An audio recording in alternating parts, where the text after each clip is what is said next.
Bonsoir à tous et bienvenue dans cette édition de Cinéma.exe, votre podcast cinéma qui normalement a lieu tous les soirs, enfin tous les samedis soirs de 20h à 21h en live, mais qui pour cette semaine particulièrement, on va en parler juste après, n'aura pas lieu en live, mais nous le ferons en offline, mais vous l'avez du coup sur YouTube. Et je suis actuellement en compagnie de Jean Terge, bonsoir à toi. Bonjour, bonsoir. Et de Simon, bonsoir à toi. Bonsoir, bonsoir. Et on va donc, sans plus tarder, commencer avec les news de cette semaine, avec pas mal de décès, pour le coup, cette semaine. C'est un peu triste, mais bon, voilà.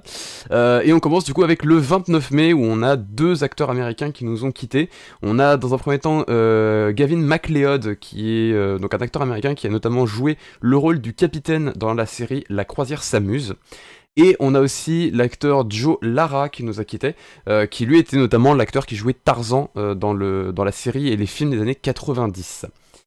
Le 30 mai, c'est la fin du festival du film policier de Reims, donc Reims Polar, dont on vous avait parlé il y a quelques temps. Et donc on a enfin les 4 films vainqueurs. Même si là on peut dire qu'il n'y en a eu que 3, puisqu'un film a gagné 2 prix.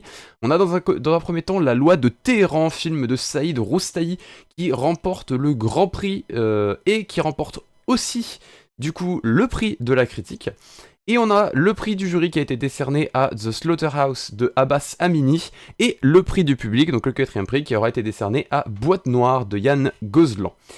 Le 31 mai 2021, c'est le décès de Romain Bouteille, qui est donc un acteur français, qui est aussi un acteur de théâtre et un écrivain de pièces de théâtre.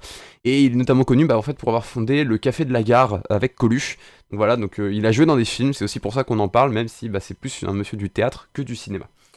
Le 1er juin, on a Nickelodeon qui a révélé la première bande-annonce pour le spin-off de Bob l'éponge qui s'appellera The Patrick Star Show. Alors oui, vous allez voir que je vais beaucoup parler de dessins animés du coup pour essayer de compenser le fait qu'on parle beaucoup de morts. Le 2 juin, on a Chris Hemsworth qui a annoncé sur Instagram que les tournages de Thor 4 Love and Thunder étaient officiellement terminés. Le 3 mai, je n'ai plus internet. Merci. Voilà, donc c'est la raison pour laquelle on n'a pas pu faire le live. C'est parce que du coup, le 3 juin dernier, j'ai eu la surprise de voir que ma fibre avait été coupée par un technicien du réseau. Donc le technicien Orange est passé, il nous a dit que lui ne pouvait pas intervenir, il est passé aujourd'hui même, enfin hier du coup pour vous, puisque vous regardez sur YouTube. Et il nous a dit qu'il ne peut pas intervenir, donc je vais potentiellement être sans internet pendant un petit moment, et donc potentiellement la semaine prochaine aussi, l'émission sera en offline. Mais j'espère quand même pouvoir récupérer la fibre d'ici là. Mais malheureusement, en fait avec ma 4G, je peux juste faire l'émission comme ça, et pas en live malheureusement, je n'ai pas la bande passante pour. Mais sinon... Oui. J'ai une question. Oui. Pourquoi au pire, on n'a pas fait le live de notre côté? Parce que tu as l'overlay? T'aurais pu l'envoyer? C'est pas grave. On continue. T'inquiète, t'aurais dû y penser avant. Moi, je vais juste me permettre de glisser un petit truc, c'est que pour tous ceux qui connaissent le groupe Ninja Sex Party, si vous voulez avoir une vraie adaptation de ce qu'aurait dû être Love and Thunder, je vous conseille la chanson Thunder and Lightning, qui vous explique ce qui se passe quand vous êtes frappé par la foudre directement dans les parties génitales. Et que vous récupérez donc ainsi le pouvoir de Thor, parce que c'est comme ça que ça marche. C'est un fait, c'est de la science. Point barre. Voilà, c'est dit. Merci Simon. Du coup, les 4 dernières nouvelles. Le 3 juin, on a la sortie de la bande-annonce de Réminiscence, qui sera le premier film de Lisa Joy. Donc Lisa Joy, pour ceux qui savent pas, c'est la créatrice de Westworld. Et au casting de Réminiscence, on retrouve notamment Hugh Jackman et Rebecca Ferguson. Donc c'est plutôt un casting 5 étoiles. Très hâte de voir ce que ça va donner, puisque ce sera son premier film après la série qui est Westworld. Et deuxième news du 3 juin, c'est la sortie de la bande-annonce de Pat' Patrouille, le film que je vous avais dit qu'il y aurait des dessins animés pour compenser le fait qu'il y a eu beaucoup de morts dans cette semaine. Alors, et sans vouloir enfin... être très chiant, je vais être obligé d'amener ma nièce aller le voir, donc sans vouloir être méchant. J'ai déjà le générique dans la tête. Merci. Bon courage. Très gentil. Et enfin, le 4 juin, 2 petites nouvelles. On a d'abord Gaumont qui a révélé un 3e trailer pour OSS 117 Alerte Rouge en Afrique Noire. Et enfin, l'une des news on en avait parlé parce qu'on est très très mitigé, alors non pas sur la qualité du film, mais sur le move autour de ce film, c'est la sortie de Raya et le Dernier Dragon sur Disney+. On avait expliqué, pour ceux qui n'avaient pas retenu quand on en avait parlé, que le problème n'était pas le film en lui-même, mais le fait que Disney aurait pu le sortir en salle pour permettre d'avoir de nouvelles entrées dans les salles, mais a choisi de ne le sortir que sur Disney+, mais voilà. Et en parlant de sorties en salle, les sorties en salle du 2 juin, on a Chacun chez soi, film de Michel Larocque, Des hommes, film de Lucas Belvaux, Villa Caprice, film de Bernard Stora, Nobody, film de Ilya Neischuller, qui a l'air très très intéressant, d'ailleurs, pour ceux qui le savent, Ilya Neischuller, c'est le réalisateur de John Wick, voilà. Non, pas du tout. Alors, pour t'expliquer un petit peu le délire, en fait, Ian Neischuller est le réalisateur du film Hardcore Henry, qui est probablement un de mes films préférés, et qui est un film franchement exceptionnel, et que j'aurais aimé pouvoir dire que le réalisateur allait révolutionner le monde du cinéma. Mais malheureusement, Nobody est pas ouf du tout. C'est pour rester poli. Eh bien, Voilà. on pourra en parler une autre fois. Ensuite, on a Billie Holiday, une affaire d'État, film de Lee Daniels qui avait notamment été nominé aux Oscars. On a Petite Maman, film de Céline Sciamma. On a Opération Panda, film d'animation de Vassili Rovensky. On a Playlist, film de Nine Antico, ou Nine Antico, je sais pas du tout comment se prononce son prénom. On a Les Ours Gloutons, film d'animation d'Alexandra Etmerova. On a Susanna Handler, film de Benoît Jacot. On a Mission Paradis, film de Richard Wong. On a Les Séminaristes, film d'Ivan Ostrukovski. On a Mère et Fille, film de Jure Pavlovitch. On a All My Life, film de Mark Meyers. On a Marée, Histoire de montagne, film de Mano Koubia. Et Johnny Hallyday, Bercy 2003, le concert. Bizarrement, je sais pas pourquoi il y a toujours un spectacle ou un concert qui sort en salle chaque semaine. Voilà. Et du coup, là, ça c'était pour les sorties en salle de cette semaine. Et on va donc pouvoir passer à notre sujet du jour, qui est Parlons-en. Parlons bien, et aujourd'hui le sujet c'est le festival de Cannes, puisque c'était jeudi dernier, c'est une news du coup qui n'a pas été mise dans les news, il y a eu une conférence de presse par le Festival de Cannes où ils ont notamment révélé les nominés et les dates, parce qu'ils ont décalé en fait les dates du festival. Le festival du coup se déroulera cette année du 6 au 17 juillet. Pour ceux qui ne savent pas, c'est la 74e édition et le président du jury, qui est la seule chose qu'on connaît du jury à l'heure actuelle, c'est Spike Lee. Voilà, donc ça c'était une chose qu'on savait déjà, on vous avait déjà parlé dans les news, puisque ça avait été annoncé il y a quelques temps maintenant. Et du coup je vais juste vous faire la liste des films qui ont été nominés, en essayant de pas trop me planter sur cet accent parce qu'il y en a, c'est compliqué. Et après, je vous parlerai vite fait du protocole sanitaire et ensuite on discutera un petit peu justement du Festival de Cannes. Donc, ont été nominés. Alors, je vais juste parler des films nominés en compétition. Je ne vais pas parler de ceux qui sont nominés hors compétition parce qu'il y a eu 61 films qui ont été présentés. Donc, je vais pas présenter les 61 films. On va essayer de gagner un petit peu de temps. Du coup, le film d'ouverture cette année, ce sera Annette de Léos Carax. Et ensuite, dans les autres films, on retrouve Benedetta de Paul Verhoeven, voilà, un film que j'ai très très hâte de regarder. On a Bergman Island de Mia Hansen-Løve. On a Drive My Car de Ryosuke Hamaguchi. On a Flag Day de Sean Penn. On a La Fracture de Catherine Corsini. On a France de Bruno Dumont. On a The Friend Dispatch de Wes Anderson. Je tiens à préciser que The Friend Dispatch de Wes Anderson était aussi présent au Festival de Cannes 2020. Voilà. On a Le Genou d'Aed de Nadav Lapid. On a Haut et Fort de Nabil Ayouch. On a... Je respire. Utenomero Kose, ou Cabine numéro 6 en français, de Ruo Kosmanen. Alors je pense que j'ai complètement foiré la prononciation, hein. C'est du suédois donc, ou du finlandais, je sais plus. On a L'histoire de ma femme de Ildiko Enyedi. On a Les Intranquilles de Joachim Lafosse. On a Julie en 12 chapitres de Joachim Trier. On a Les Olympiades de Jacques Audiard, donc Jacques Audiard qui revient un petit peu. On a Lingui, les liens sacrés de Mahamat Saleh Haroun. On a... Oh putain. Memoria de... Apichat Pong Veracetakul.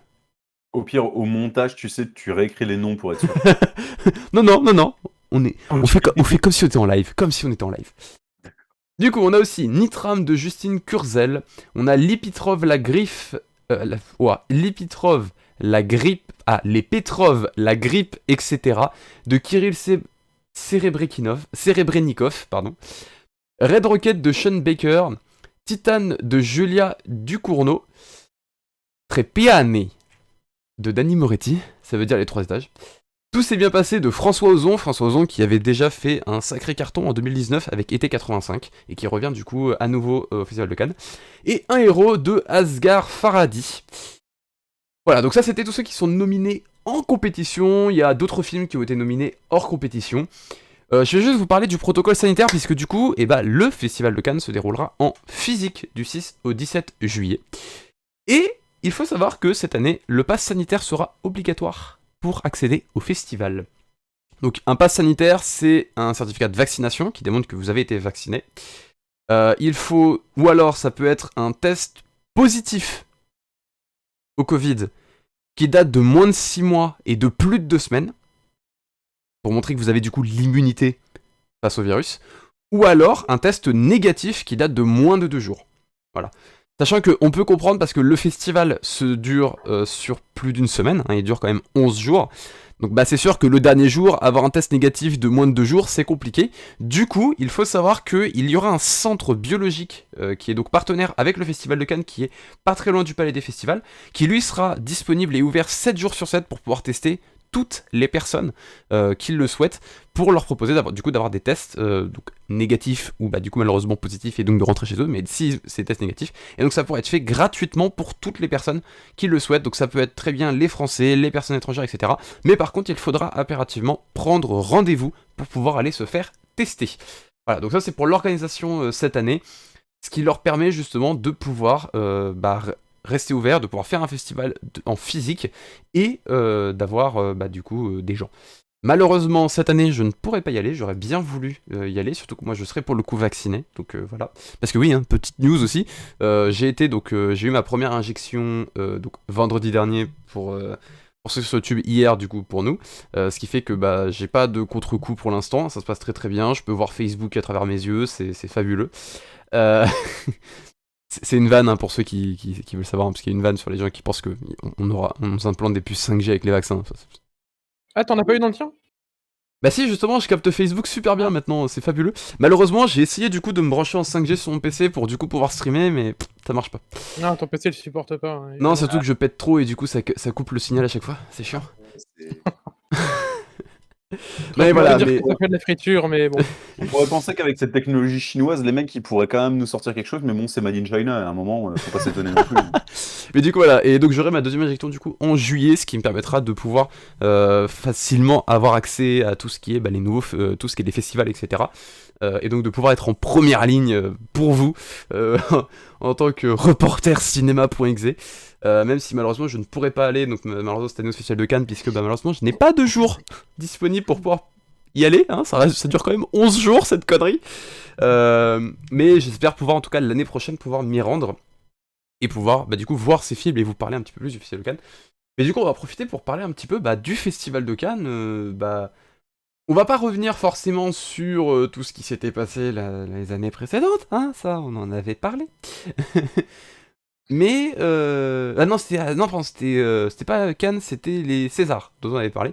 Mais du coup, parlons un petit peu de Cannes, parce que c'est vrai que l'édition 2020 avait été passée un petit peu au tabou. Je crois même je sais plus si elle avait été annulée ou quoi que ce soit. Attendez. Je me pose une colle, je vais être très franc. Parce que... je sais plus si ça avait été annulé ou ça avait été un truc un petit peu chelou. Je vais essayer de regarder ça. Oui, c'est vrai que le site il est down. Oh, j'avais oublié. Le site du Festival de Cannes est en panne. Non, voilà. Génial. Du coup, je vais vous dire ça. Touk. Annulé. Voilà, il a été annulé. Et on savait du coup à cette époque-là déjà que justement, en fait à la base ça devait être Spike Lee pour le festival 2020 et le jury avait été annoncé. Et au final, le jury donc. On n'a plus de nouvelles puisque ils ont annulé le jury et ils en ont fait un nouveau, tout en conservant par contre le président du jury qui est donc Spike Lee toujours. Mais c'est pour ça que je disais que en fait dans les films qui avaient été mis en compétition l'année dernière, on avait justement The Friend Dispatch de Wes Anderson qui au final est remis en compétition cette année. Il n'a pas pu avoir quoi que ce soit l'année dernière, mais c'est vrai que je crois que c'est le seul film qui faisait partie des films en compétition de l'année dernière. Pour le coup. Mais voilà, mais du coup, est-ce que vous avez des choses à dire sur le Festival de Cannes, un avis sur ce festival? Parce que moi j'ai un avis très favorable envers le festival, mais vous vous, votre opinion sur ce petit festival? Je vais laisser Paul passer en premier parce que je pense que si je donne le fond de ma pensée, je vais finir par être vulgaire. Donc vas-y, je t'en prie. Bah, je pourrais aussi, mais le problème, c'est qu'on n'a pas encore toutes les informations, donc j'attends de voir personnellement, mais je suis vraiment pas fan de base, du Pareil. fonctionnement des Oscars et tout. Alors, c'est pas les Oscars, c'est le festival de Cannes. Des Oscars du Festival de Cannes, mais ça reste, je trouve, la même, Ouais. même truc, en fait. Je suis pas ultra fan de base des festivals voilà, qui récompensent des films par des jurys, on va dire, externes à un public plus complet, on va dire. En fait, pour moi, le principe de noter les trucs par rapport à un jury, je trouve que ça apporte un aspect très élitiste au final de ce qu'est le Alors, cinéma, alors, en fait. justement, c'est la grosse différence entre une cérémonie et un festival, c'est que dans les festivals, le public vote aussi. Ouais, mais bon, le public reste minoritaire vis-à-vis en fait du Voilà. mois qui C'est vient pas pour rien quand qu'il y a un même. truc qui s'appelle le prix du public. Ouais, Mais mais bon, voilà. Non, mais le oui, prix du public c'est reste bien qu'un quand même public, mais moins ça reste un prestigieux. prix. Et Voilà, voilà, il est moins moins En fait, prestigieux. prestigieux que ce si qu'il faut savoir, c'est qu'il y a le prix du Oscar jury. Dans du tous les meilleur festivals comme réalisateur. ça, il y a le prix du jury qui est donné par un jury, du coup. Il y a les prix de la critique qui sont donnés par la presse. Il y a le prix du public qui est décerné uniquement par le public. Et il y a le grand prix qui, lui, est voté par tout le monde. Sachant qu'il y a un poids, bien évidemment, qui est attribué pour que chacun ait à peu près le même poids, parce que c'est vrai qu'il y a beaucoup plus de personnes dans le public que dans la critique, que dans le jury. Mais c'est assez fair, hein. Pour le coup, je tiens à le préciser que moi je trouve que les festivals c'est bien mieux justement que les cérémonies qui elles sont uniquement faites par un jury.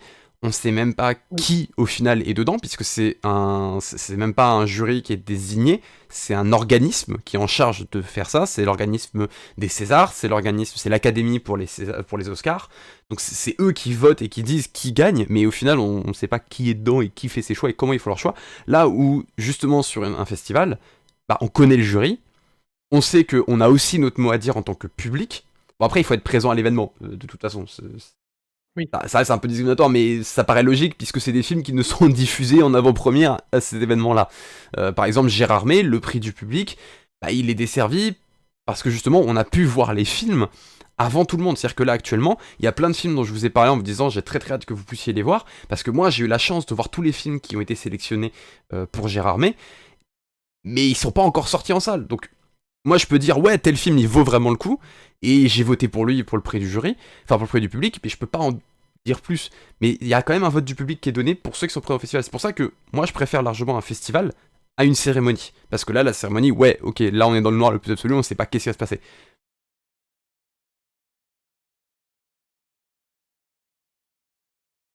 J'attends vos réponses. Bah, termine. Non. J'ai Vas-y, je terminé. t'en prie, Paul, termine. Ah, mais je n'avais rien plus à dire pour le coup, comme ce que je dit. Certes, les festivals, ouais, les festivals donnent accès au public à pouvoir justement donner leur avis, mais il n'empêche que je trouve que ça reste là minoritaire à un seul prix, en fait. Un seul prix, voire 2 si tu comptes le Ça prix global, n'empêche en que fait. c'est le prix le plus important, le prix du public. Faut comprendre aussi qu'il y a une énorme différence, à mon sens, entre d'un côté le prix du meilleur réalisateur décerné quand même par d'autres acteurs, réalisateurs, producteurs, donc membres du milieu, qu'on pourrait considérer tes pairs. Et je pense qu'en tant qu'artiste, s'ils faisaient la même chose, tu sais, pour tu vois, pour des peintres ou des machins, je pense que quand t'es artiste et que tu te dis que tu vas gagner un prix qui fait montrer que quand même t'es un artiste exceptionnel, par ce qui est possiblement comment ça s'appelle, ton idole, ton mentor ou même juste tes pairs, ça a quelque part beaucoup plus de poids que de te dire que c'est des kidams qui t'ont donné ton truc. Oui. Et le problème, en fait, c'est que même si, à mon sens, ça c'est une bonne chose, il y a quand même une certaine forme, et là je pense que je vais rejoindre Paul dessus, c'est que, dans son idée en tout cas, c'est qu'il y a quand même une certaine forme pas je dirais d'élitisme, mais plutôt de népotisme là-dedans. C'est un milieu qui, enfin, t'as l'impression en fait quand tu vois ce genre de choses qu'en fait le cinéma est un milieu qui est extrêmement fermé et que si toi ou moi on arrive à sortir un film du jour au lendemain, il passera complètement inaperçu parce qu'on n'a ni le réseau ni les connexions et qu'on n'est pas copain avec les autres réalisateurs, Oui, producteurs et autres. En fait, ça qui reste fait le que, quoi. problème de tout ce qui est le festival. Mais en Je fait, pense en fait, sincèrement que c'est à cause de ça que le grand public et moi le premier en fait, et je pense pas du tout être le seul, ont un certain problème en fait avec ce principe de donner des prix et tout le bordel. Surtout en fait, en plus de ça, quand tu te dis, enfin, Juste quand tu finis par te dire tout simplement, moi le premier en fait, il y a un truc que je ne supporte pas, c'est qu'on donne une note ou quelque chose comme ça à une œuvre. Je trouve ça ridicule. Toute personne, en fait, à mon sens, a sa sensibilité qui va le guider vers un type d'œuvre et qui va en préférer une plus qu'une autre. Donc forcément, on finit par en fait avoir une espèce d'avis biaisé en fait quand d'un coup tu as un film qui va rafler toutes les récompenses du monde et là où tu vas finir par te dire ouais mais d'accord mais moi j'ai vu le film, je l'aime pas, donc comment ça marche? Et c'est là où en fait on en vient avec des personnes qui vont finir par se dire ouais mais t'aimes pas le vrai cinéma. Et c'est le genre de choses que je ne supporte profondément pas et que j'ai énormément de mal en fait à me dire que les festivals ou en tout cas tout ce qui est cérémonie pour donner des récompenses pousse quand même en fait cette idée-là, enfin donne de l'eau au moulin de cette idée-là en fait. Je sais pas si j'arrive bien à me faire comprendre.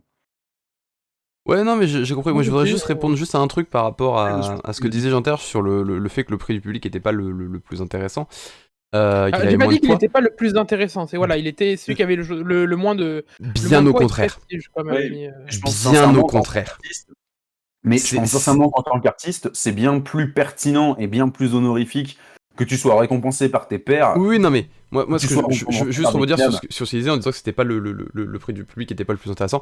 Au contraire, c'est celui qui est le plus important. Parce que c'est lui qui va définir si ton film va percer ou pas. Parce que justement, les gens n'arrivent pas à se mettre du même avis qu'un petit groupe d'individus. Donc si un petit jury composé de 5-6 personnes dit ce film-là c'est le meilleur film du festival, t'as moins envie d'aller le voir que de te dire il y a plus de 1000 personnes qui ont vu ce film et qui se sont mis d'accord pour dire ce film est bon. Oui, mais à ce Donc niveau-là, recevoir le prix du jury, ça donne plus de chances à ton film de se faire connaître en sortant du festival. Et l'un des c'est pas meilleurs exemples qu'on a là-dessus, c'est Parasite. alors je serais d'accord avec toi dans l'idée générale, dans l'idée globale de la chose, mais après il faut rendre aussi à César ce qui est à César. C'est à ce niveau-là, si le prix du public est le plus important, à quoi sert tout le reste? Tu vois ce que je veux dire? Parce que dans la logique, donc à ce niveau-là, bah, en fait, si Faut le prix bien du public est brosser le plus les acteurs important, du milieu. Faut bien bah les ouais, brosser dans le sens du poil et les pépons un peu quand même. bah oui, je suis d'accord avec toi. Donc la grande question à ce niveau-là, c'est quel est le plus important en fait? Vraiment, est-ce que le plus important, c'est pas là pour qu'en fait des stars se glorifient entre eux? C'est un petit peu le cas, hein, on va pas se Bah, mentir. ça reste Mais le de l'autre principe côté, que ce soit une cérémonie ou un festival. C'est quand même là pour brosser un peu dans le sens du poil les acteurs du métier, quoi. C'est pas pour rien que, que ce sont des cérémonies qui sont aussi éloquentes, qui sont aussi prestigieuses et compagnie. Ça, on est totalement d'accord. Mais c'est comme les victoires de la musique, c'est comme les Molières, c'est comme les 7 d'or, la musique, c'est c'est un comme peu toutes ces décidé à l'avance. cérémonies en fait. Sauf que les victoires de la musique, c'est un petit peu décidé à l'avance, quoi. C'est Oui, non mais les Energy ça, ça Music reste, ça Awards, reste, c'est ça reste bordel, dans tous c'est les devenu cas, ça reste dans tous les enculé. cas un système qui est là pour faire du showbiz. Ça reste dans l'univers du showbiz. On est là pour faire un show, on n'est plus vraiment là pour dire est-ce que mon film le rend bien, on n'est plus vraiment là pour juger du cinéma. Si tu veux vraiment être là pour voir du cinéma, juger du cinéma et avoir un truc de cinéma, bah tu vas pas te tourner vers Cannes. C'est ça. Tu vas Et plutôt te c'est tourner vers d'autres festivals qui sont plus petits, comme par exemple on peut citer Gérardmer, on peut citer, bon, j'allais dire Deauville, mais Deauville est en train de prendre beaucoup quand même d'importance, même si ça reste quand même un festival assez festival d'auteur, mais tu vas te tourner par exemple vers le festival du film d'Annecy, tu vas te tourner vers le festival de Reims, le Polar de Reims, tu vas te tourner vers ce genre de festival qui eux sont plus des trucs, ouais ok, on a peut-être des acteurs du milieu, mais au final quand tu regardes, hein, le jury de Gérardmer, bah bonjour quoi. À part Pio Marmaille, je connaissais personne dans le jury. Hein. Et pourtant, c'est des personnes qui ont eu une carrière dans ce monde-là, qui ont fait des films très intéressants, qui ont été acteurs dans des films très intéressants. Et c'est sûr que bah moi qui débarque un peu dans le monde du cinéma en mode coucou, c'est moi, sans vraiment tout connaître et puis qui commence vraiment à apprendre les choses, bah j'ai été assez agréablement surpris parce que là je me suis senti plus investi. Alors après c'est sûr que comme je l'avais expliqué quand j'avais fait mon bilan sur Gérardmer, je partageais pas l'avis du jury, ni du public d'ailleurs. Moi j'avais eu ma vision des choses, j'ai regardé tous les nominés et j'avais fait mon classement et mon classement a pas forcément matché. Mais j'ai compris que certains films se retrouvent en tête, que certains films se retrouvent derrière, etc. etc. Et ça, voilà, je l'ai eu. C'est sûr que sur Cannes, bah, même si j'étais sur place, bah, pour le coup, j'aurais moins cette sensation de me dire, ok, j'ai pas le même avis qu'eux. Parce que, bah, ouais, c'est pas le même type de personne. C'est pas le même public cible, entre guillemets, ce festival-là. Oui, je défends Cannes. Oui, mais après, c'est compréhensible que tu défendes le truc, il y a pas de souci. De toute façon, comment je pourrais dire ça? Il y a pas de mal, en fait, au final, à le défendre. C'est juste une question de, je pense, de De personnes point qui de vue. sont extérieures. Et je pense que Jean-Pierre va me rejoindre là-dessus, c'est que ben, de loin, ça fait très népotiste et Oui, élitiste, quoi. Ça Oui, non, fait, mais nous, ça. on connaît mieux le cinéma que vous parce que nous, on bosse dedans. Mais le problème, c'est que, comme tu le dis toi-même, si le prix du jury est le plus important, ça vient aussi du fait que bah, c'est le public qui fait la popularité d'une œuvre. Je vais et reprendre un même exemple. si le prix du excuse-moi, même si le prix du public serait le plus important, ça re et le problème reste le même. Ça a beau être le plus important, c'est pas du tout lui qui est mis en avant, en fait, quand tu regardes généralement quand il y a des récompenses. Puis même, je veux te dire, il y a un moment, regarde, tu prends dans l'histoire du cinéma, combien de films sont considérés aujourd'hui comme cultes alors qu'ils ont fait des fours à leur sortie et qui n'ont pas eu la chance de comment ça s'appelle? Qui n'ont pas eu la chance d'avoir de récompenses. Je vais prendre un film culte de chez culte comme The Thing de John Carpenter. Quand le film est sorti, il a pas fait énormément grand bruit. C'est quand il est arrivé sur le marché de la vidéo que là, le public se l'est arraché et que même encore aujourd'hui, on considère le film comme culte. Et oui, c'est vrai, c'est une excellente chose. Le film est excellent. Mais là, à mon sens, c'est une meilleure preuve en fait de l'implication du public dans le comment je peux dire ça? Je vais dire dans l'avenir, mais plutôt dans le de comment une œuvre va traverser le temps, plutôt en fait que de malgré le fait que là après quand on va parler des 1, 2, 3, 4. Quand on va parler en fait des œuvres de la semaine, je vais parler d'un film qui est pété de récompenses aussi, tu vois le truc, mais faut dire la vérité, certains films le méritent, c'est sûr et certain, mais d'autres films mériteraient tout autant d'avoir des récompenses, et au final, le public ne s'y trompe, enfin, le public, rétrospectivement, ne s'y trompe pas, quoi. Ce qui fait que la question, en fait, elle est vraiment légitime de se demander si, oui ou non, eh ben, comment ça s'appelle, ça n'est pas, en fait, que du copinage et des passe-droits par-ci par-là, quoi. Je sais pas comment le dire autrement. Alors après, quand tu vois les films qui sont nominés, bon, c'est beaucoup de petits films, hein. C'est beaucoup de films qui ne sont Moi, pas poussés par des gros distributeurs. Justement, c'est pour ça que moi j'apprécie beaucoup Cannes, c'est que même si ça reste quand même un truc un peu élitiste, un peu fermé, ça n'empêche que ça met en avant des œuvres qu'on n'aurait peut-être jamais entendu parler autrement. oui. Et c'est pour ça que, quand je le disais l'année dernière, que j'étais extrêmement triste de voir que le festival de Cannes était annulé. En plus, ouais, voilà, D'ailleurs, j'en parlais. Parce que en justement, en ça va cacher des films. L'exemple le plus typique, c'est Parasite. Il aurait pas eu la Palme d'Or à Cannes. Est-ce qu'on en aurait entendu parler?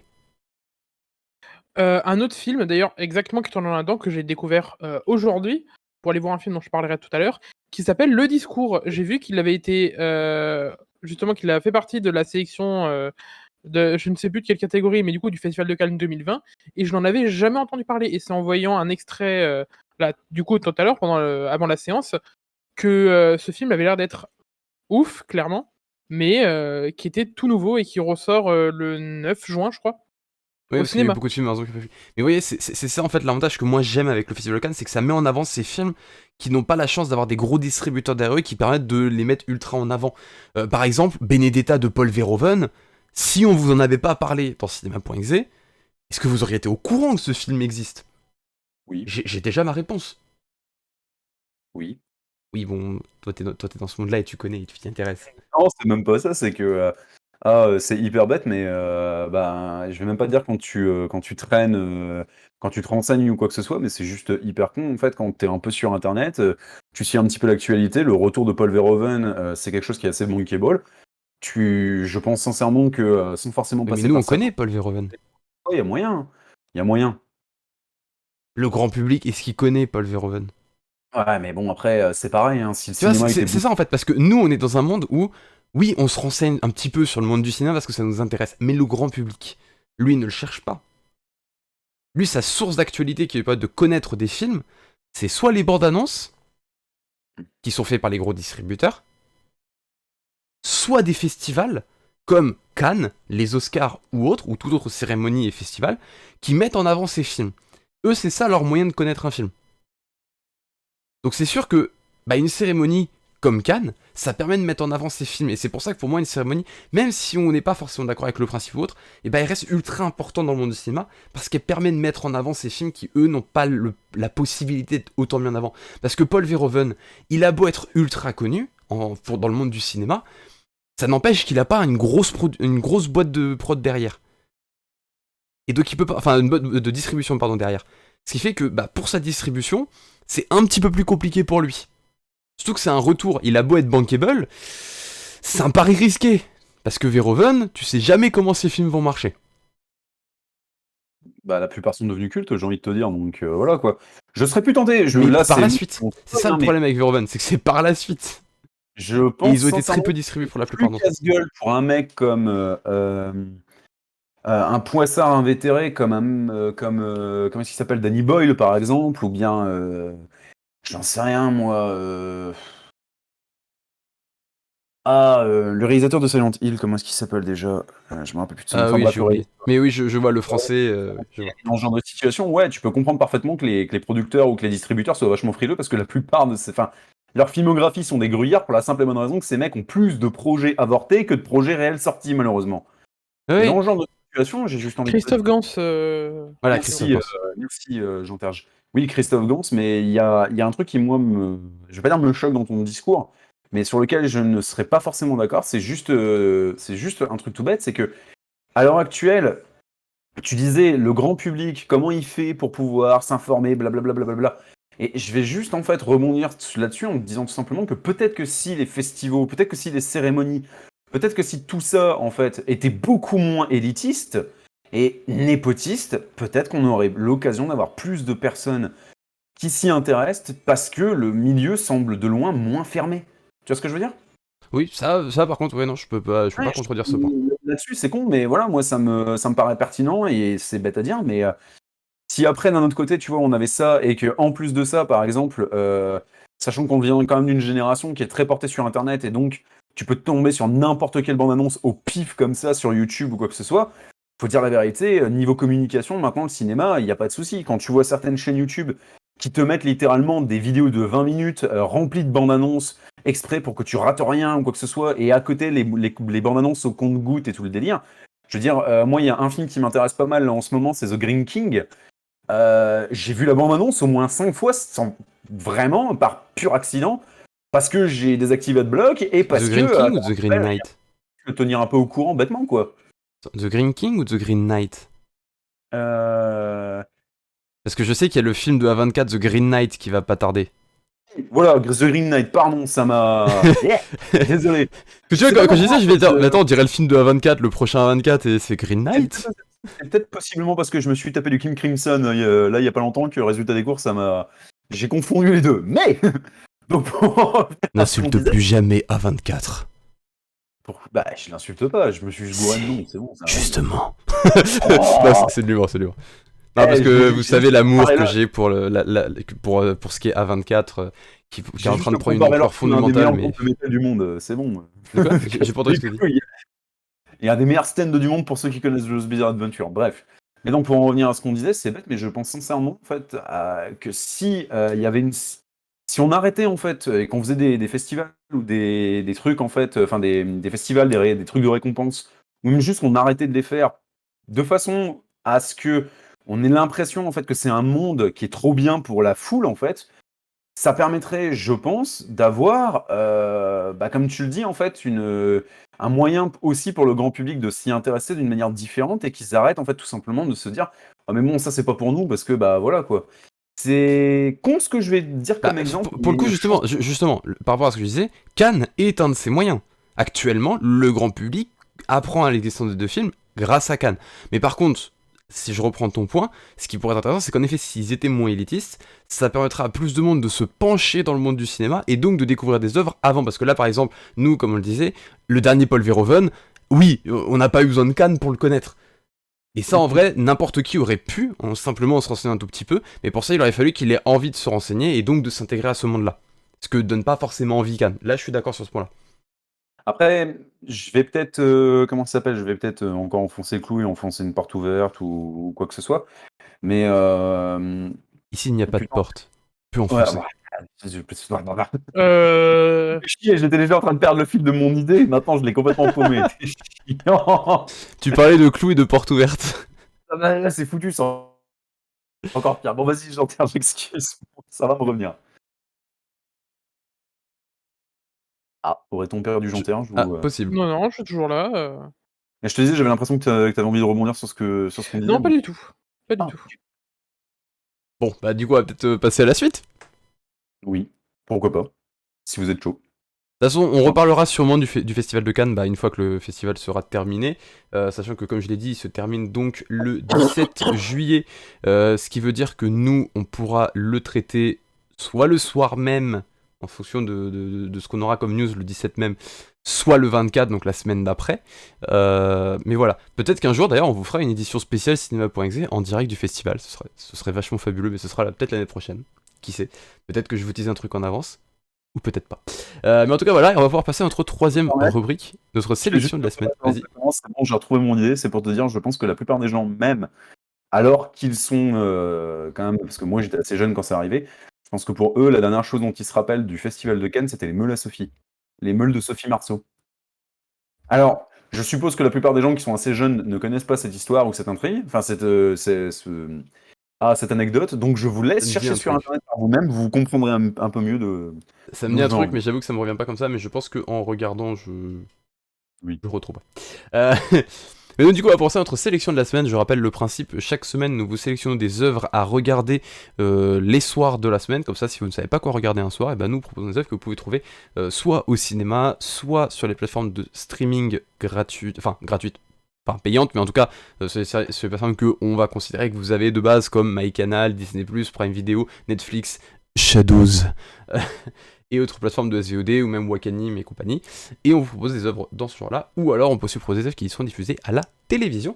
Et on va commencer avec moi, pour dimanche soir, donc ce soir pour ceux qui regardent sur YouTube, j'allais dire demain soir pour ceux qui regardent en live, mais...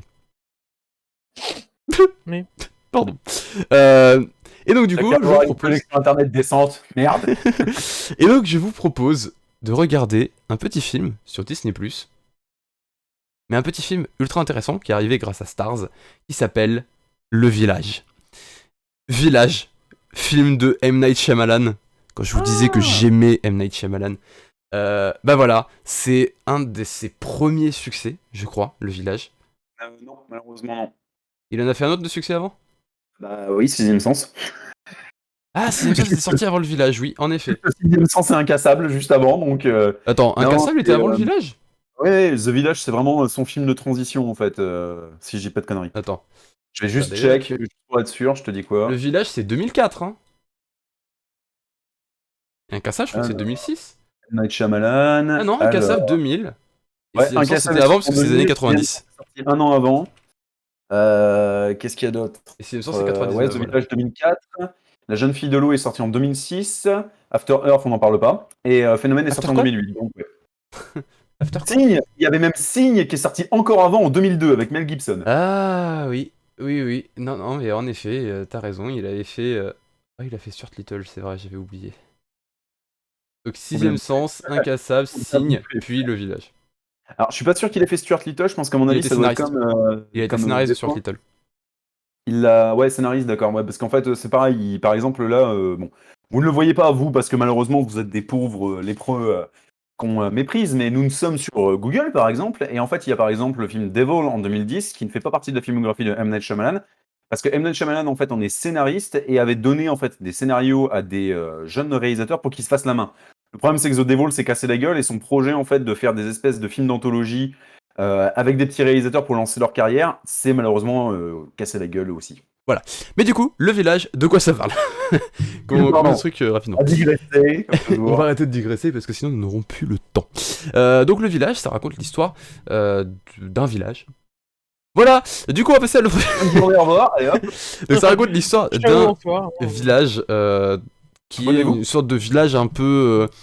alors, j'allais dire un peu amish, mais pas vraiment, genre plutôt États-Unis des années 1800, fin 1800, fin 1800, enfin, du vieux États-Unis. C'est complètement des amish. Hein. Alors, non, parce que les amish ont accès à certaines technologies. Là, c'est pas le cas. N'empêche, je demande quand même lors du Voilà. montage un Il compteur n'y a pas de de montage. mots village, un compteur de mots village par Oui. seconde. Surtout quand on parle du film Village. Parce que Je le vais- village, à la c'est un place de film chaque sur un village, je village mettrai qui est un village. un bruit de villageois de Minecraft. Euh, Oh putain. non, je rigole. Hmm. Il n'y a pas de Oh, montage oh, puisque oh, c'est oh, du live, je rappelle. C'est du live record. Oui, Euh, totalement. Totalement. Mais du coup, et donc, dans cette histoire, dans ce village, en fait, ils ne peuvent pas sortir parce qu'en fait, ils sont entourés d'une forêt dans laquelle des créatures rôdent. Et si jamais ils décidaient de rentrer dans la forêt, les créatures attaqueraient et détruiraient le village. Donc personne n'ose s'échapper de ce village. Sauf qu'un jour, un incident intervient puisque une des personnes présentes au sein de ce décide de péter un petit peu un plomb. En même temps, c'est une personne qui est en situation de handicap mental et décide quand même d'aller dans la forêt cueillir des baies rouges. Sauf que le rouge est une couleur qui est censée attirer les monstres. Et donc ça va mal se passer, puisque du coup il va être enfermé, va péter un plomb et va attaquer quelqu'un chez lui qui est le mari de l'héroïne, joué par Joaquin Phoenix. Sauf que bah là, ça devient un petit peu la merde, parce qu'ils peuvent pas le soigner. Il leur faut l'aide de l'extérieur, du Alors, il vaut mieux que tu t'arrêtes là parce que sinon. Oui. Ouais, Là, je vous ai quand même raconté un peu la moitié du film, mais bon, en même temps, le film date. Je pourrais vous raconter plus, mais Tout le monde sait ce qui se passe. tout le monde sait ce qui se passe dans ce film, tout le monde sait où va le film à la fin, mais je vous le recommande très fortement parce que c'est du Shyamalan d'horreur que j'adore. Parce que là, c'est du Shyamalan d'horreur, c'est un thriller psychologique d'horreur signé Shyamalan. Il en a fait beaucoup et qui sont très bons. On peut citer notamment, on a cité un tout à l'heure, Sixième Sens. Mais voilà, je vous le recommande très fortement. En plus, il est disponible sur Disney+, donc si vous avez raté cette petite pépite de Shyamalan, bah vous n'avez plus aucune raison. Vous pouvez foncer le voir sur Stars. Et je vais du coup laisser ma main au suivant qui est... j'ai pas sorti ma fiche, où est ma fiche elle est là, qui est Jean Terge. Heureusement que tu peux couper ça au montage. Clin d'œil, clin d'œil. Heureusement qu'il y a un montage. Clin d'œil, il y en a pas.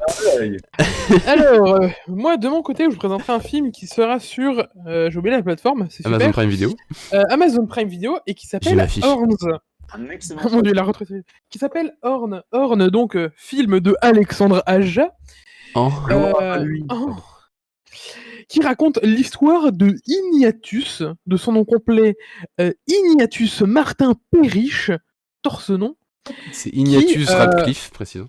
Ignatius Radcliffe, là. Voilà. Le personnage, c'est Daniel Radcliffe. C'est en partie, moi, ce qui m'avait donné envie de voir ce film, mais Pareil. clairement, voilà.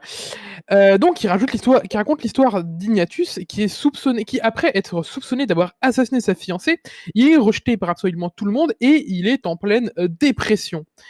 Et puis, à force de se prendre des coups, de se prendre des bad buzz médiatiques, des refus de sa famille, de ses amis et de toutes les personnes qu'il peut croiser. Que tout le monde est vraiment Voilà. contre lui. C'est-à-dire Tout le monde est contre lui. Tout le monde. sont persuadés que c'est un meurtrier malgré le fait que ce pauvre mec va clamer son innocence à qui veut l'entendre. C'est ça. Et à force de clamer son innocence sur des circonstances très peu atténuantes de son côté, il y a quelque chose qui ne va pas du tout l'aider au premier abord, mais qui en fait va se révéler au contraire très utile, c'est qu'un matin, il va se réveiller avec une paire de cornes sur la tête. Donc pas les grosses cornes et tout. Au début, ça fait très... Au début, ça fait très cornes de Hellboy, donc les cornes coupées qu'on peut voir, et c'est... Non, même pas, je crois que c'est vraiment une toute petite corne. Et c'est au fur et à mesure du film que ces cornes vont pousser, d'autres choses vont arriver. Et quelque chose de très très drôle, c'est que ces cornes vont lui donner certains pouvoirs très intéressants. Le pouvoir de l'amitié. Voilà. Je ne vais pas en dire plus pour ne pas spoil.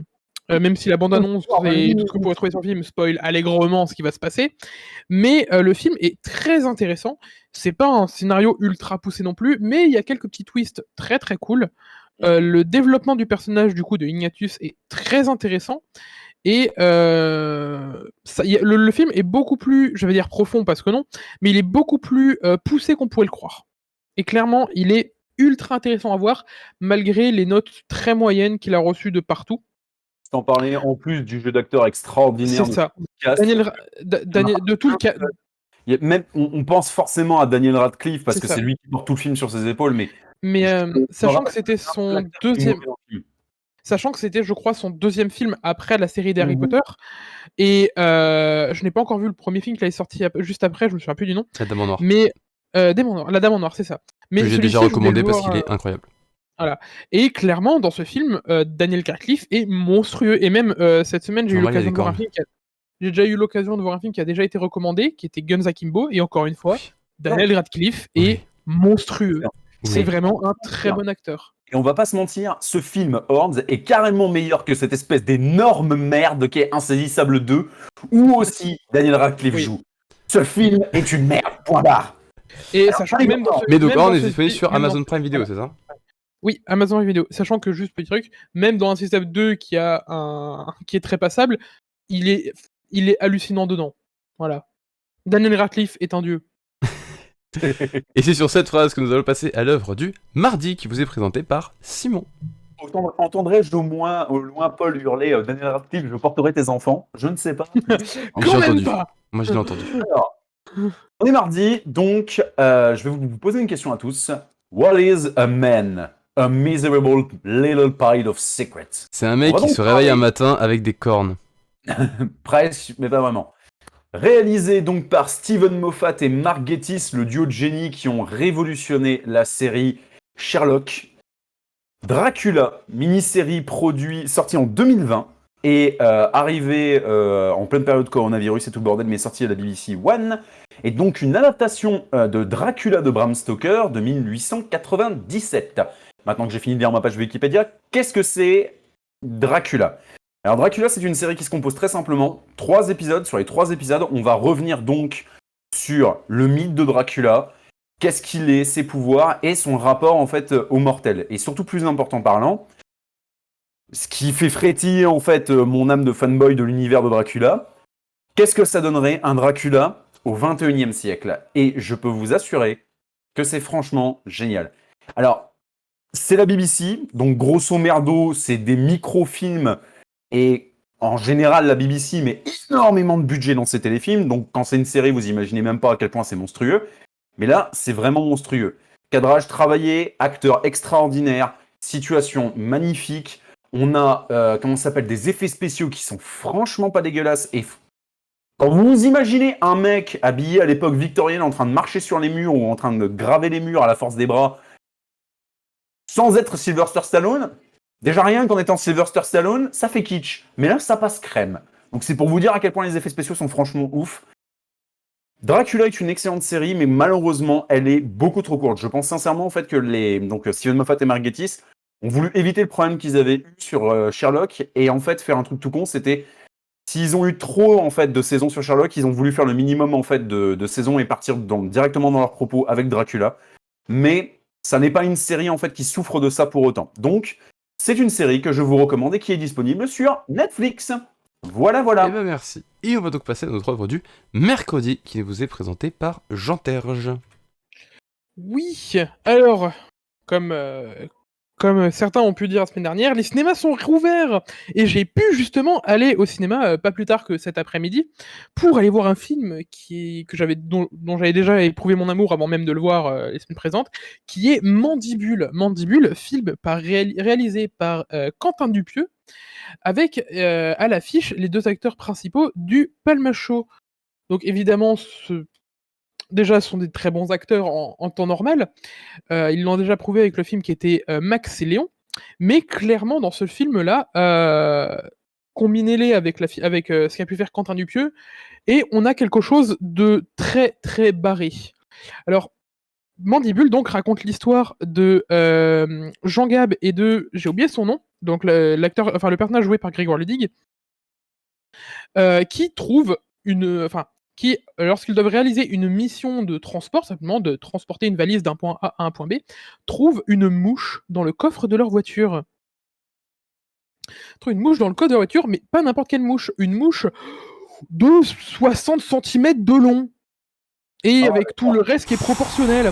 Et vivante, du coup, évidemment, parce que sinon ça serait pas drôle. Comment expliquer ce film sans spoiler? Quentin Déjà, je Dupieux. commencerai par dire que c'est du Quentin Dupieux. Quentin Dupieux. Mais clairement, malgré ce que peut montrer, encore une fois, la bande-annonce, là où ce que j'ai dit pour Horn, c'est-à-dire que la bande-annonce spoil allègrement, clairement, la bande-annonce et le film n'ont absolument rien à voir. Je vais pas plus que ça m'attarder, mais ne vous attendez pas à voir ce que vous allez voir dans la bande-annonce, parce que clairement, la bande-annonce joue énormément avec le fait que ce soit une bande-annonce et que ça devrait montrer des passages du film sans que ce soit important, tout en montrant quand même des parties qui devraient être importantes. Clairement, le film... De toute façon, avec Quentin Dupieux, on a l'habitude qu'il joue avec les codes du cinéma, et dans ce film-là, il joue énormément, encore une fois, avec ça, et surtout avec un principe très connu qui s'appelle le fusil de Tchekhov. Je n'en dirai pas plus, mais ce film est rempli de fusils de Tchekhov. Et il y en a certains qui ne sont pas forcément exécutés, pour ne pas dire la quasi-majorité. Mais quand la façon comment dire, quand vous voyez la façon de faire de pourquoi ce n'est pas exécuté, ce n'est pas choquant du tout. Et c'est ça ce que j'adore avec Quentin Dupieux, c'est que malgré le fait qu'il joue avec les codes de cinéma et qui du coup ne les entre guillemets ne les respecte pas, c'est là qu'on voit que c'est quelqu'un qui est monstrueux en tant que réalisateur. C'est que justement, ça n'est pas choquant du tout le fait qu'il ne respecte pas ses codes. Donc, Mandibule, qui est actuellement encore au cinéma, je vous le conseille 100%. C'est un film qui est assez court, je crois qu'il dure 1h30, mais clairement, vous ne le verrez pas passer. Le film est impressionnant. Eh ben merci. Et on va donc passer à notre œuvre du jeudi, qui vous sera présentée par Simon. Donc, je vais vous poser une simple question. What is a man? Alors, j'ai déjà fait la blague et j'espère que les gens trouveront la référence. Alors, je vais vous parler donc, je viens de vous parler de la série Dracula, mais je vais vous parler du chef-d'œuvre absolu de 1992. 92 ou 93, je crois qu'il est sorti en 93 chez nous. Ouais, 93 en France. Bref, film réalisé par Francis Ford Coppola, Ford. Dracula's Bram Stoker. Alors, trait pour trait, c'est une adaptation du livre de Bram Stoker, Dracula, mais plus en fait qu'un film sur l'univers de Dracula avec un casting d'enculé, parce qu'on va pas se mentir, on a quand même Gary Oldman. Et précisons que c'est une adaptation avec les droits du livre. Oui, pour le coup, oui, avec les droits du livre. En fait, je pense que la personne qui en parlera le mieux que moi, ce sera probablement le Fossoyeur de film, qui expliquait tout simplement dans son analyse que ce film est une lettre d'amour au cinéma, en fait.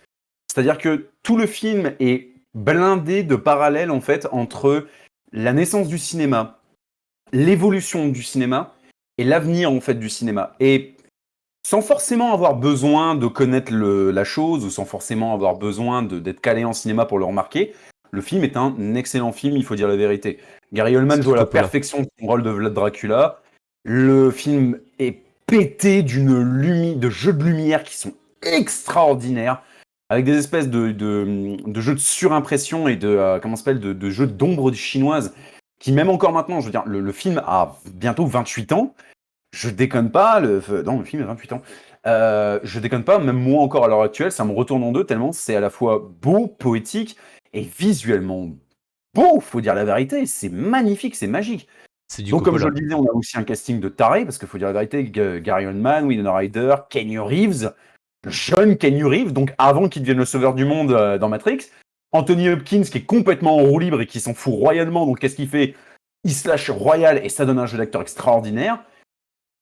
Le film a tout pour plaire. Et honnêtement, malgré le fait que, je l'ai dit précédemment, je déteste les films à Oscar, ou en tout cas, je n'aime pas forcément les films qui te disent « le film est bon, la preuve, on leur a donné des récompenses », pour le coup, c'est mérité.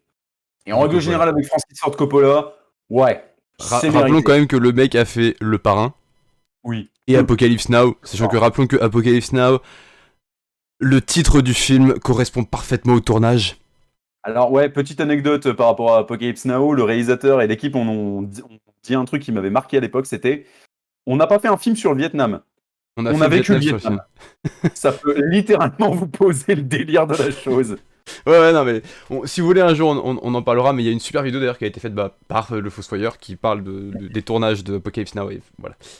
Mais donc du coup merci à toi pour cette présentation qui est disponible sur Netflix, c'est bien ça? Plaisir.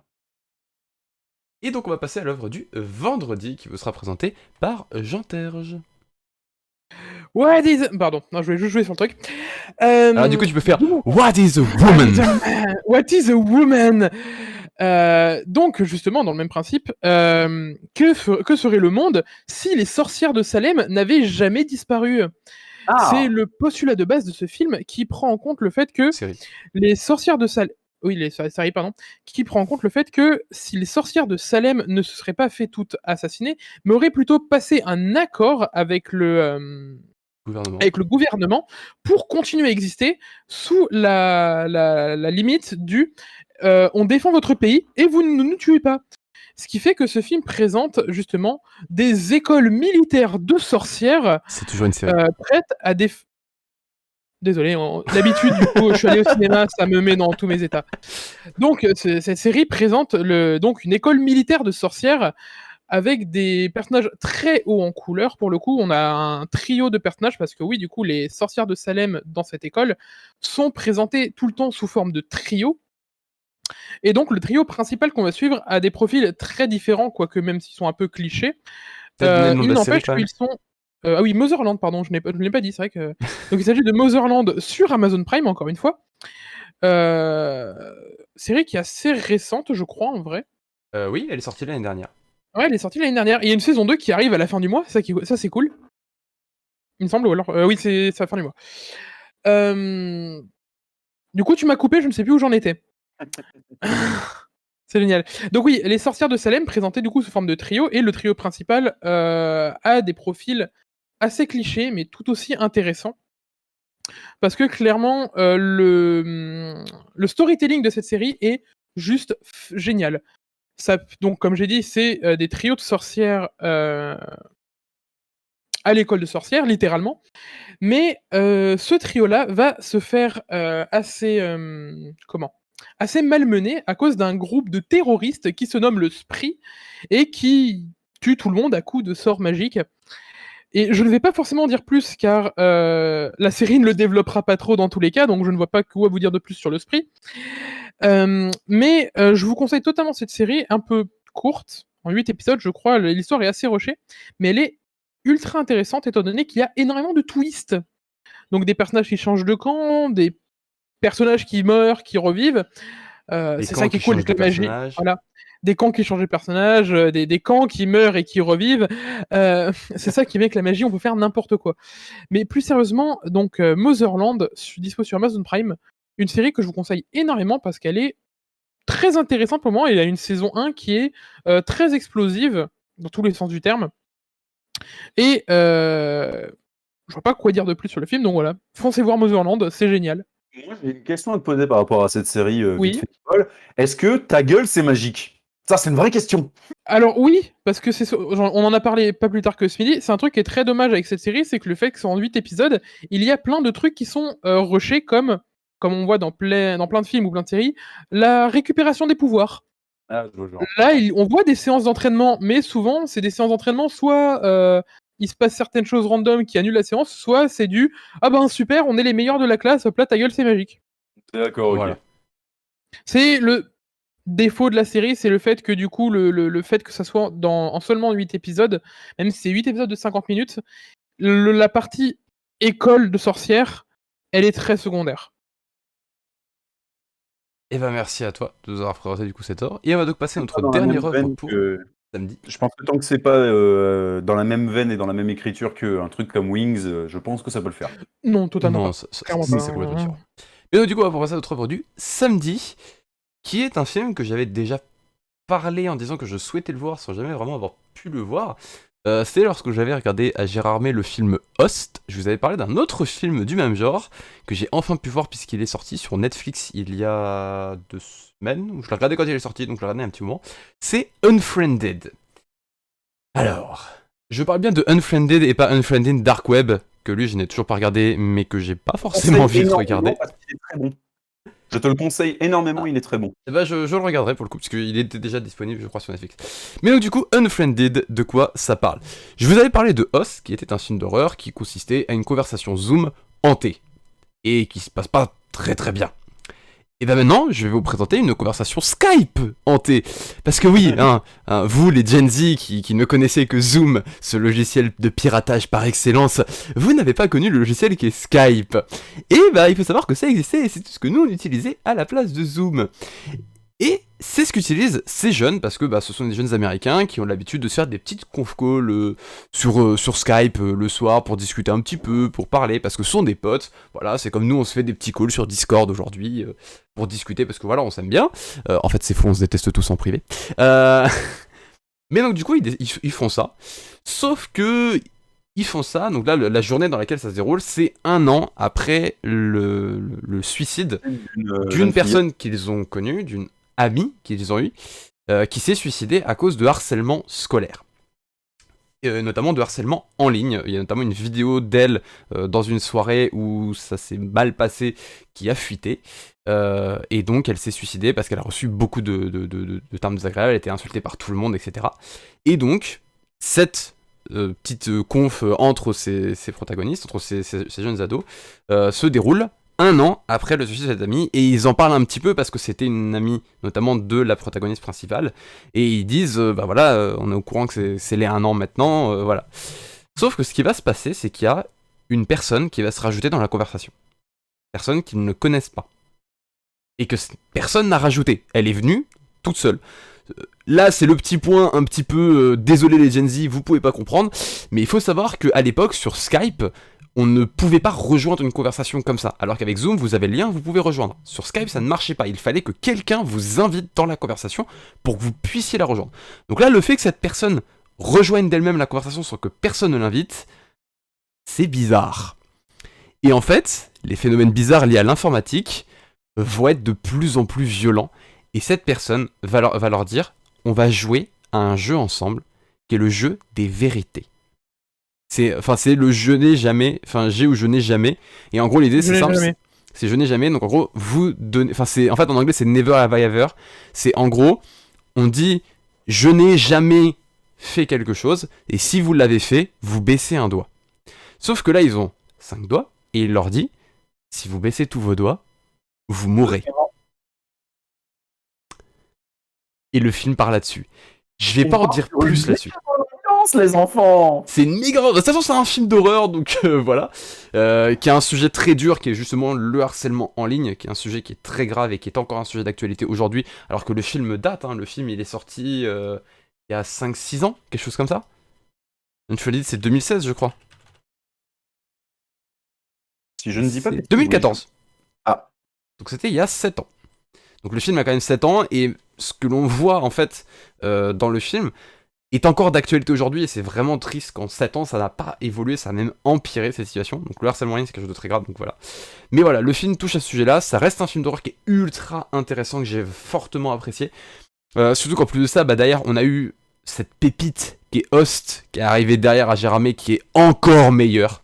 Et là je peux le dire, pour les avoir vus, qui est encore meilleure, on parlera pas de Connecté. On oublie Connecté. Mais voilà, Unfriended, je vous le recommande très fortement, disponible sur Netflix. Foncez voir ce film. Tu fais glisser un mot avant de partir ? Très vite fait, et après on part. Alors, mon avis général sur Unfriended, le 1 comme le 2, c'est que je les recommande tous les deux parce que c'est un cas d'école en termes de... Les qualités du premier sont les défauts du second, et les défauts du second sont les qualités du premier. Et c'est vraiment dommage en fait d'avoir un film qui enfin 2 films comme ça qui se complètent autant, sans forcément en fait avoir un 3e opus qui vraiment concrétise toutes les bonnes idées des 2 films pour en faire arriver en synthétiser en un seul, tu vois le truc. Oui, probablement. Et parce que je l'ai pas vu le film donc je peux pas juger, mais ce que je trouve vraiment dommageable, c'est que, spoiler, il y a au minimum dans le Unfriended 1 une personne qui est potentiellement mêlée à la mort de la jeune fille. Donc en fait, il y a au moins une personne qui mérite en fait d'être hantée et de s'en prendre plein la gueule ou de mourir. Et dans cet ordre d'idée-là, ce qui est vraiment dommage, c'est que dans le 2, aucune des personnes à qui ça va leur arriver ne mérite ce qui va leur arriver. Ce qui fait qu'on est beaucoup plus attaché à eux, alors que de l'autre côté, en fait, dans le premier, on est très peu attaché en fait à ces... c'est aussi ça le truc du film. Le Never Have I Ever est aussi là pour nous faire détester petit à petit chacun d'entre eux, et qu'on ait un petit peu envie qu'ils s'y passent, mais en même temps pas trop, parce qu'on se dit ouais mais c'est quand même sale. Mais on va pas rentrer dans le détail, et on va arrêter l'émission là pour aujourd'hui. Je vais juste faire un petit récap du coup de tout ce qu'on vous propose sur cette semaine. Dimanche soir, je vous conseille de regarder Le Village, disponible sur Disney+.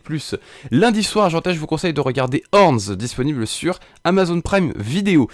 Simon vous conseille de regarder mardi soir la série Dracula, disponible sur Netflix. Mercredi soir, je vous conseille d'aller au cinéma pour regarder le film Mandibule de Quentin Dupieux. Jeudi soir, Simon vous conseille de regarder le film Dracula de Francis Ford Coppola qui est disponible sur Netflix. Vendredi soir, je vous conseille de regarder Motherland, série disponible sur Amazon Prime Video. Et samedi soir, je vous conseille de regarder le film Unfriended, disponible sur Netflix.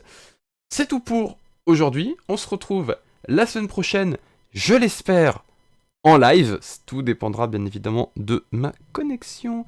Et potentiellement, on verra pour que ce soit peut-être quelqu'un d'autre qui fasse le stream. En vrai, ça peut être une des possibilités. Donc, de toute façon, il faudra aussi qu'on ait un des philosophes qui soit présent, puisque vous êtes les seuls à avoir les accès aux chaînes. Voilà. Mais on se retrouve... Oui, il n'y a que eux qui ont accès aux chaînes. Ah, moi je suis un philosophobe, je l'ai pas, donc écoute. Tu es un des cinéphiles du philosophobe. Ah, d'accord, je Tu es savais un pas. chroniqueur, tu n'es pas un philosophobe. Mais très bien, ce genre de choses, moi après on me dit que j'ai des responsabilités, je le savais même pas. De toute façon, on en avait parlé, pour ceux qui... Je vais juste refaire un petit point vite fait sur la hiérarchie, parce que c'est vrai que c'est quelque chose qu'on n'avait pas vraiment expliqué, mais ça, de toute façon, tout le monde est au courant. En gros, vous avez les 3 philosophobes qui sont moi, Xanax, puisqu'on est les 2 présentateurs, étant donné que Xanax va avoir un concept sur la chaîne, et Jean-Terge qui nous aide en fond pour tout ce qui est le travail sur la vidéo, parce que c'est quand même quelque chose qui est important, et c'est son métier. Et on a ensuite les chroniqueurs qui ont quand même aussi un poids dans le truc, hein. Quand on prend une décision, on les prend pas... Quand c'est une décision qui touche à l'émission dans laquelle ils ont forcément leur mot à dire, qui sont du coup Simon et Céline, qui sont les chroniqueurs de cinéma.exe. Voilà. Que potentiellement on aura d'autres émissions, d'autres podcasts avec d'autres chroniqueurs. Donc c'est pour ça que je veux scinder un petit peu cette hiérarchie. Mais ça fait pas pour autant que on est leur patron. D'accord ? Tout le monde est au même niveau, mais il y a une séparation qui est faite pour... permettre de mieux distinguer qui a des accès sur la chaîne, etc. Voilà. Quelque chose qui avait déjà été expliqué de toute façon pour nous en off. Mais voilà, au moins vous avez le petit point aussi, comme ça vous êtes au courant de ces trucs-là, même si je crois qu'on en avait déjà vite fait parler. Mais sur ce, on se retrouve la semaine prochaine pour un nouvel épisode de Cinéma.exe. Je l'espère que ça se fera en live, sinon ça sera uniquement en record comme vous avez pu le voir aujourd'hui. Et sur ce, on se retrouve la prochaine fois. Salut tout le monde! Bisous.